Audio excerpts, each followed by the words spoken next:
Why has Jammu become the new Kashmir?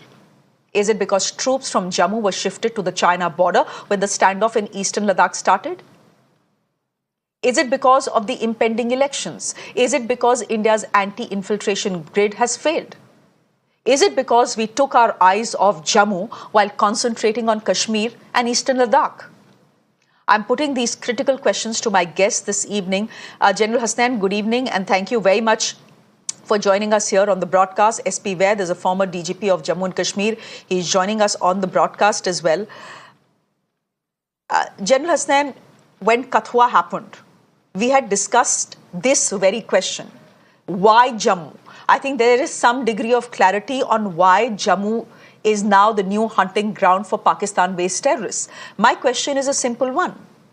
We have an anti-infiltration grid that is in place in Jammu and Kashmir.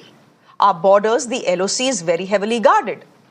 How is it possible for this number of terrorists who are heavily armed to cross the border from Pakistan and target our civilians and our Jawans? Thank you, Shreya. Thank you very much. And I start by expressing my very deep regrets for this terrible loss, particularly in the case of Captain Brijesh Thapa.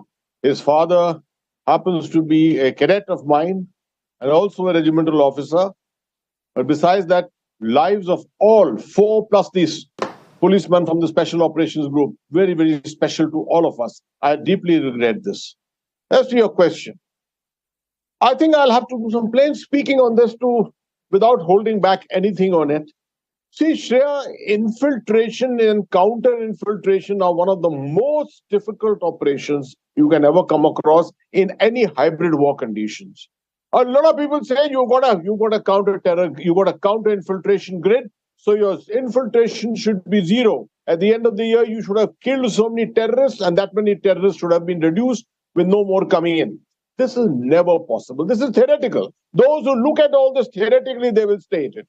This is the area where you can have a wire fence, you can have 3 tiers defending that wire fence and covering it, yet you put your right hand out, left hand out, for 1 meter a person can go past, you will never come to know. So this is, at best, it is a kind of a line which you defend and against infiltration. But somehow or the other, at times you will fail, most times you will succeed. No, it's not necessary that this has happened through infiltration in the recent past. There are lots and lots of theories which are going on. At the moment, one of the things is that these terrorists have used a different kind of a strategy of lying low in the Jammu region for the last 6 months to 1 year. There is no registration of their names, etc. at all. As such, they are escaping completely from the intelligence grid. It happens many times. It does happen many times. And the adversary on the other side is also smart. He is going to try and find ways and means. So this is one of those things. Okay. We are down temporarily, Shreya. We are down temporarily. Okay. I will not say that we are in a jeopardy. We are down temporarily because we did not take our eyes off the scanner. I won't say that. What has happened is you base your response on the threat pattern. Jammu did not have a threat pattern for the last 15 years almost. It was all in Kashmir.